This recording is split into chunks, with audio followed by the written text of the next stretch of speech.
true honor to introduce Dr. Rachel Forman, who is, I consider, a personal mentor.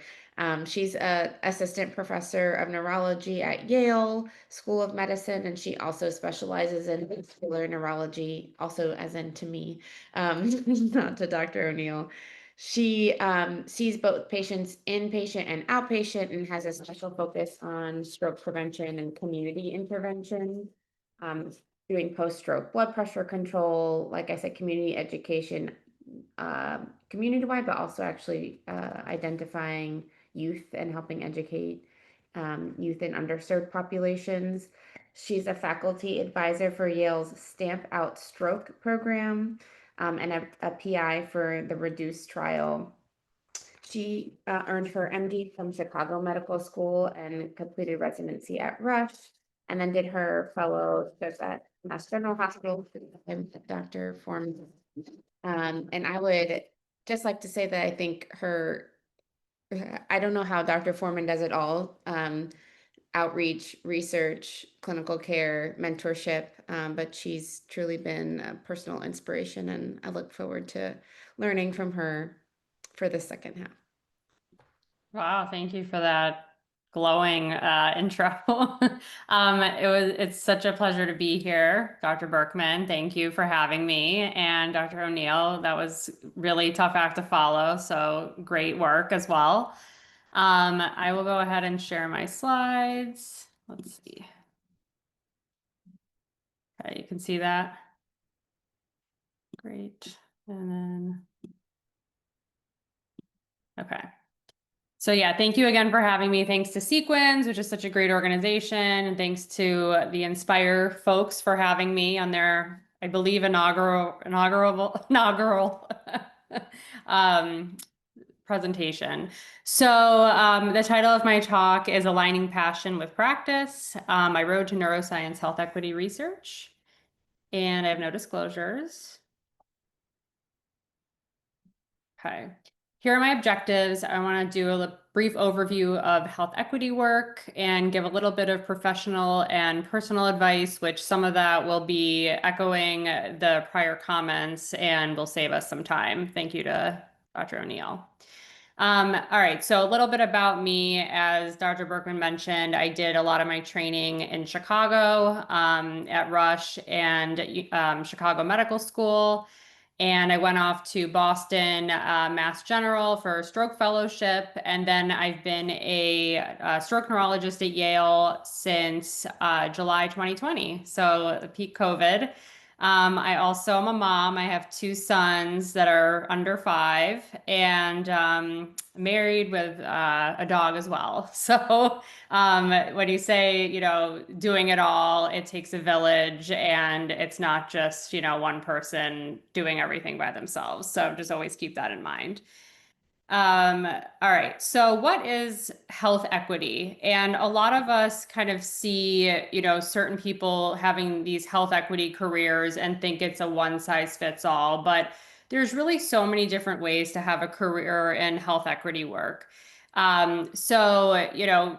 My career path has not necessarily been the most traditional. I came in as an attending, mostly doing clinical work, not really knowing what each, bucket really looked like.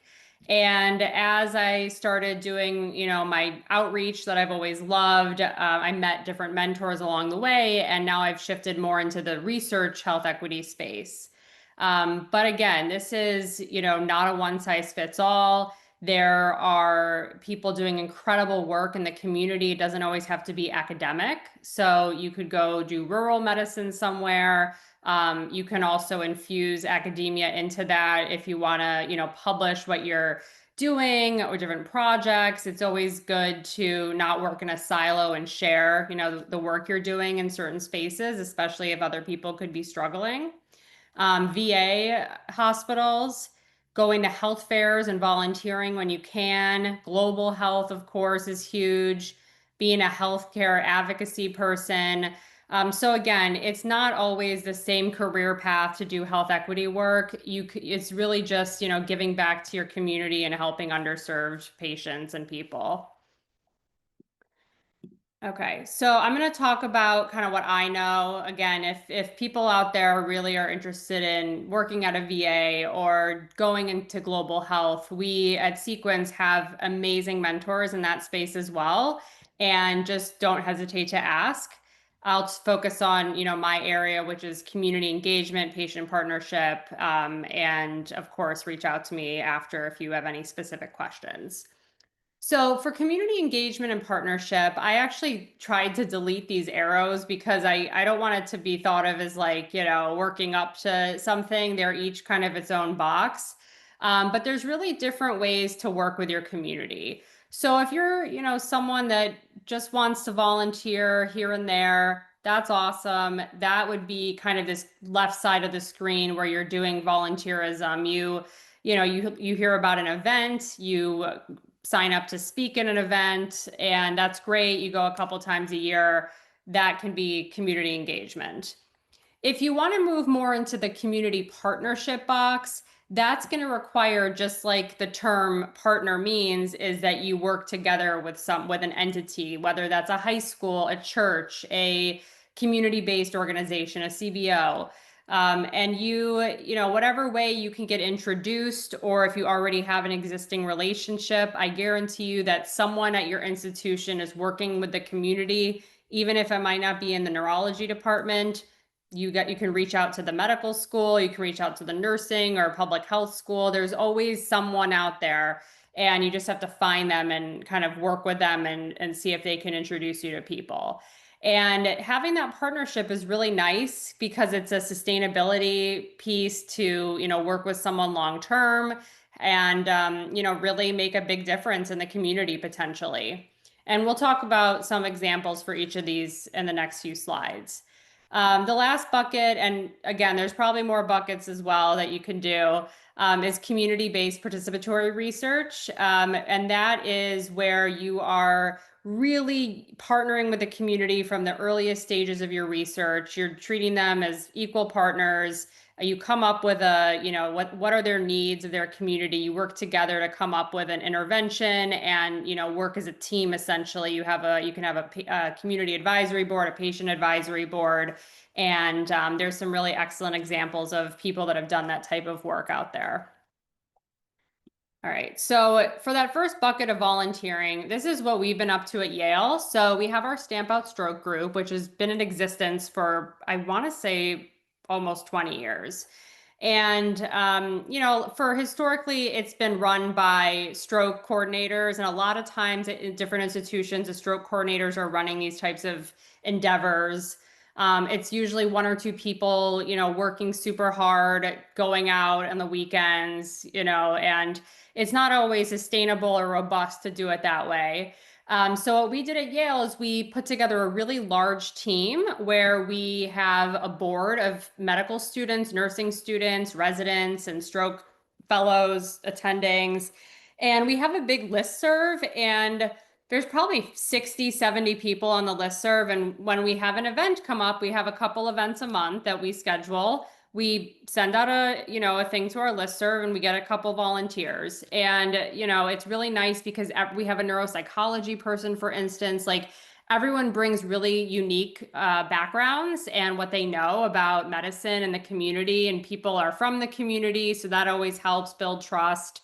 And Stamp Out Stroke is our version, but I'm sure things like this exist at other institutions. I'll emphasize it doesn't have to be stroke. I know a high school student in Ohio who's doing this about brain health, so teaching her community about dementia prevention and brain health in general. So it doesn't have to necessarily be like, oh, I'm going into stroke, so I'm going to do a stroke outreach event. It can be really anything, teaching people to be healthy. It applies to most diseases. So we've been very active. We've, reached out to a lot of places, educated a lot of people. We really do try to focus on underserved communities because, as we all know, such inequities exist, and that's where, most of our resources are needed. But this is a nice example of a way to, volunteer when you can. There's also ways to do scholarly work when you're doing volunteer opportunities. Again, if it's like a one-off, it's probably not going to work. But if you do a couple volunteer events in your community, you should be tracking metrics, because it's not just good for like a research standpoint, it's also really important for your, if you have a comprehensive stroke center, that's part of getting credentialed, is doing community engagement. So you're helping your institution by doing that.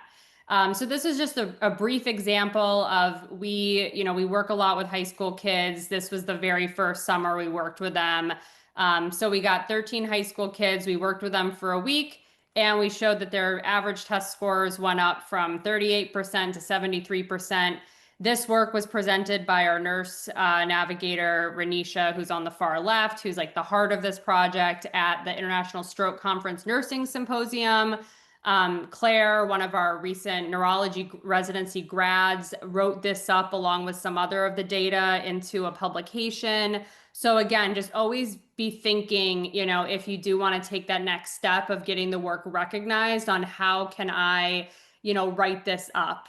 And always remember, you want to talk to your IRB first. You don't, want to be collecting especially personal information. Most of the time we do things de-identified with an IRB exempt, especially with kids. That's, can get very sticky.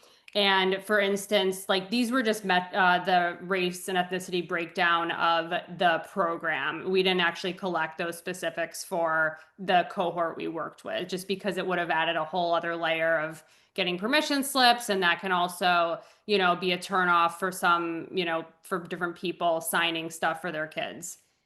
So just things to be mindful of. I hate to, self-promote different papers, but I will say that this was something I did with some of our partners at Yale and one of my mentors from Rush, actually, Dr. Song. But we wrote up kind of a roadmap for how to do this type of work, because even though it seems straightforward, like, oh, let's reach out to a place in the community and start calling a bunch of churches and senior centers, it's actually not good to just start doing that blindly, because you could create confusion for places already working with your institution. And we've done that by accident with Stamp Out Stroke. So always get a lay of the land before you start working with the community. Once you get going, it can be pretty quick and easy. But just, ask your neurology department, your stroke section, your stroke coordinator, are there people out there, doing brain health in the community?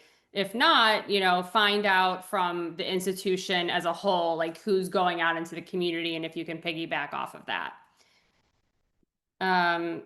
Oh, and another thing I wanted to mention, which is the end of that infographic, is to make sure, as Dr. O'Neill was saying, you got to get your work out there. So for instance, last year, or wow, it's still this year in May of 2025 for Stroke Month, we went to a high school. That's Sam, one of the postgrads at Yale, and we taught about stroke. But that's great and all, but I called the local news. I said, we're doing a whole stroke curriculum for Derby High School. The news station showed up and videotaped it, and that made Yale look good. It made the stroke section look good. So if you're already going out there, it just sometimes takes like a little extra work to get nice promotion for you and your institution.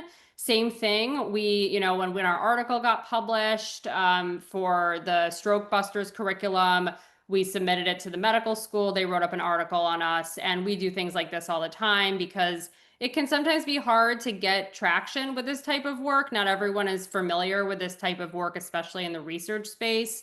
So this is a nice way to get, out there what you're doing.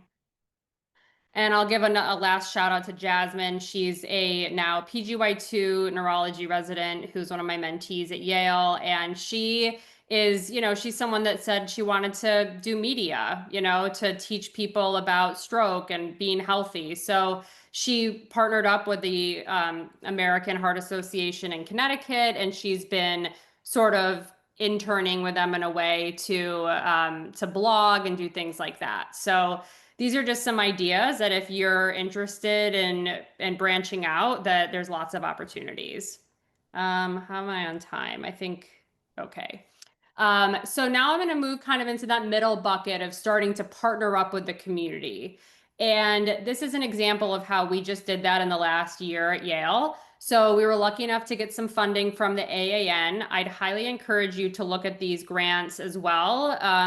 I'll talk about the Palatucci leadership program a little bit later, but I think these are just closing up soon, if not already. The DEI Innovator Grant, for instance. And if you have an idea, submit it. It's been really great for us. We got this funding, and we used our Stamp Out Stroke project to, we said, our people, we have this PowerPoint that we bring to every single place. A, do people understand what we're saying in the first place? And B, even if they do they do anything about it? Because you can tell someone to check their blood pressure, and even if they're like, I know exactly how to check my blood pressure, I know exactly what I'm supposed to eat, but that behavioral change is different, the action. Are people going to call 911 if they're experiencing a stroke, even though they know they should? Will they? Are they going to want to pay a bill? Are they going to be embarrassed to have flashing lights show up at their house, right? So how do we make sure we're connecting with our community as best as we can when we're doing this education? So we used the money, we held focus groups. It's important when you hold focus groups to talk to someone that knows what they're doing with focus groups, because there is an art to it. And, there's a whole science of qualitative research and, coding and transcribing and recording. So if you do want to really do it in an academic way, make sure that before you get started with doing focus groups, to talk to people. You can usually find them in the Department of Public Health at your school, or the public health section. And we worked with some of them to help us. So we did the focus groups. We got some great information. We learned from them that they don't trust healthcare providers, that it's too expensive to pay for their ambulance bills, so they don't want to call the ambulance. There was a lot of emphasis about diet and things like that. So we took that information, we paid a company called MedExplain, whose whole, gist is that they want to make health literacy information on a 6th grade reading level. So they took our PowerPoint, they took our focus group findings. We actually also involved our someone in the teaching kitchen at Yale, who is a director of culinary medicine, to make a tips and tricks video for people on a budget, people that don't have time to cook. And we brought the revised PowerPoint back a few months ago to the place we did all the focus groups, and had seen our original work, and they all thought it was so much more relevant, and they thought it was more engaging. So again, this idea of making things more relevant and culturally tailored, and partnering. So we really partnered up with this group, the Community Action Agency of New Haven, from start to finish. We have a poster at the American Neurologic Association meeting, the ANA, this Sunday, by one of our postgrads on this work. We also have submitted for publication a manuscript by one of our incoming fellows and current residents. So again, taking it all the way to do some scholarly work with it. We did have the Community Action Agency of New Haven CEO as a co-author, because again, you're partnering, they're your partners. You should be with, them from start to finish, and share kind of the success of the work you've done. And then an example of community engaged participatory research, which is really, if you're this is not just something you're gonna dabble in a little bit. If you really want to be doing scholarly work with community groups, you want to be doing this. You want to get trained in how to do this. Dr. Sarpong at Yale, down at the bottom here, I think you can see my arrow moving with the red bow tie. He is the director of the Office of Health Equity Research group at Yale and office, and he has been such an amazing mentor. It really is, again, this art of working with the community. And what we did here is Derby, Connecticut is the smallest city in Connecticut. We've partnered up with them because we want to improve blood pressure control on a community-wide level. And to do this, we brought them, what we thought was a problem. And we said, this is what we think is a problem. We want to work with your community. And we really partnered with them from the earliest stages. We're working on grants together. We made a community advisory board where these people get paid for their time to teach us about their community and work on, making grants and doing projects with us. So again, this idea of real partnership.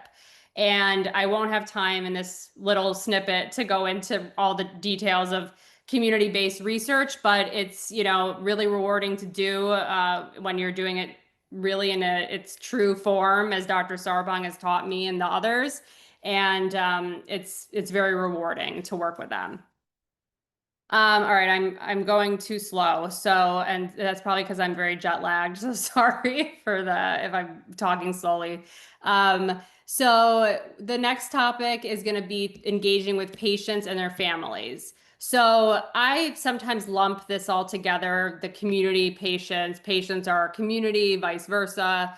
But it really is a little bit different working with patients than it is working with community leaders because, obviously there's a different dynamic.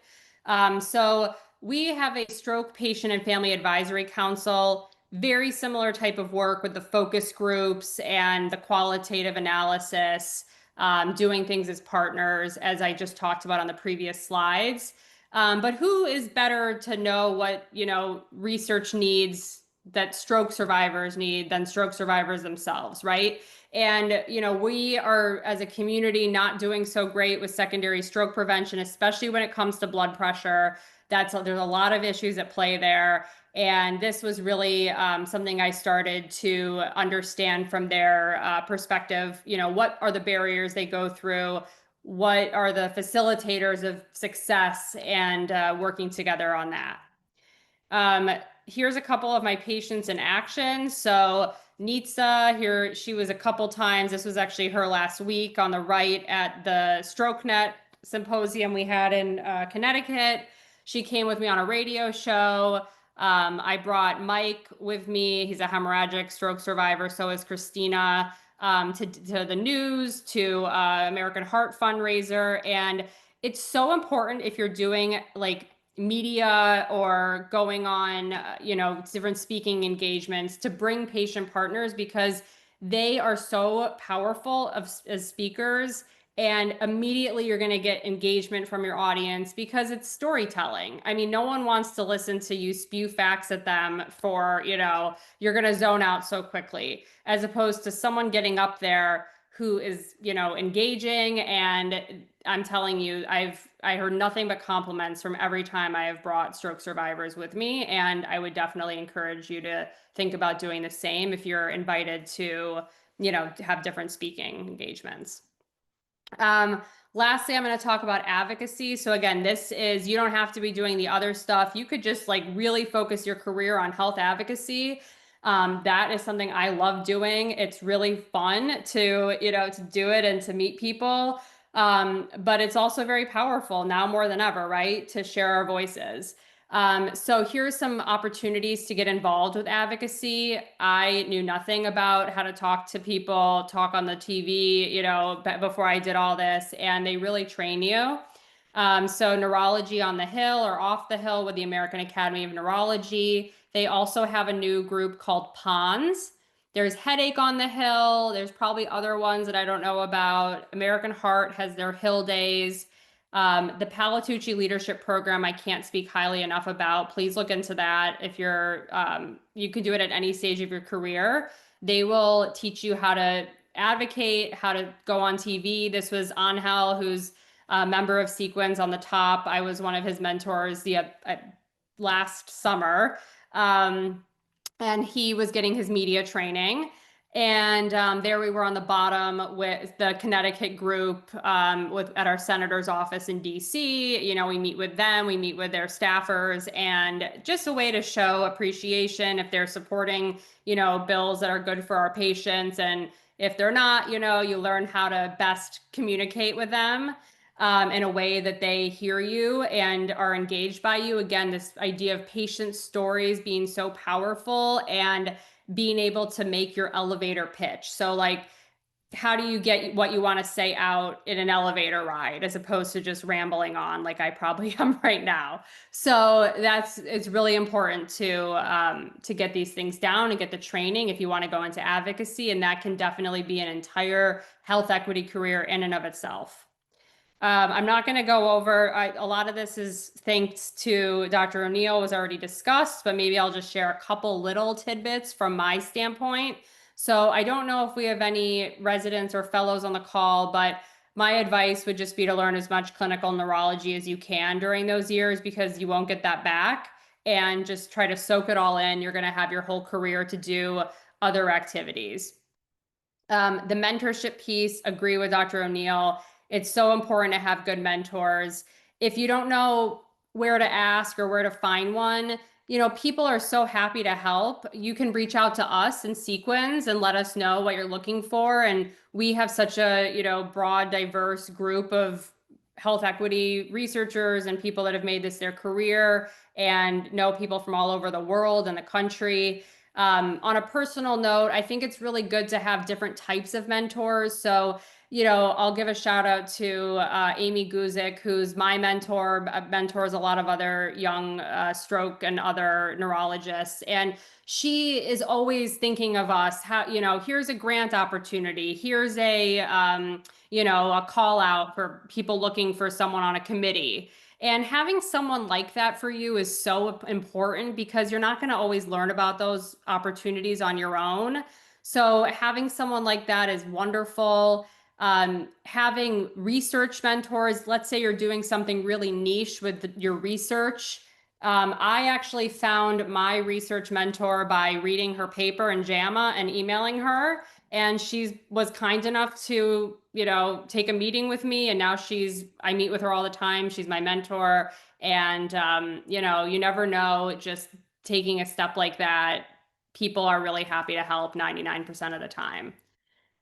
These are a couple recent things I've heard of. I'll give a shout out to our SEQUINS Scholars Program, the Robert Wynn Award. A lot of people in SEQUINS have received that.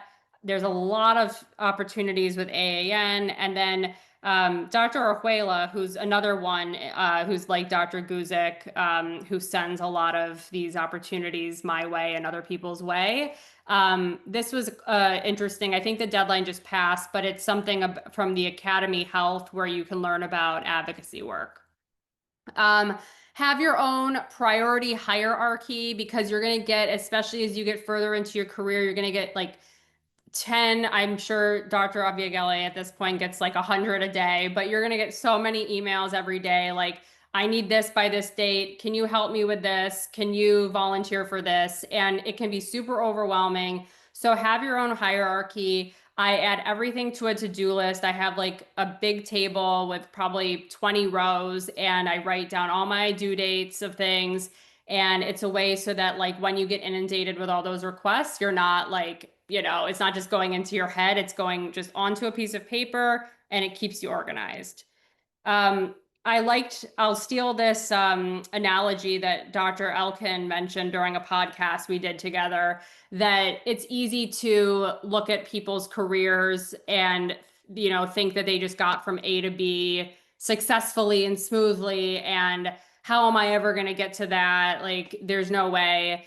And first of all, everyone has their own path. You're your own individual. And he used this analogy called tacking for sailing, which I'll be honest, I've never gone sailing before, but I like the way it made sense in my head that you don't have to just get from A to B in this like sprint. You can, focus on one thing. And then maybe after you've mastered that in your career, you can start focusing on something else. And it doesn't always have to be like so black and white.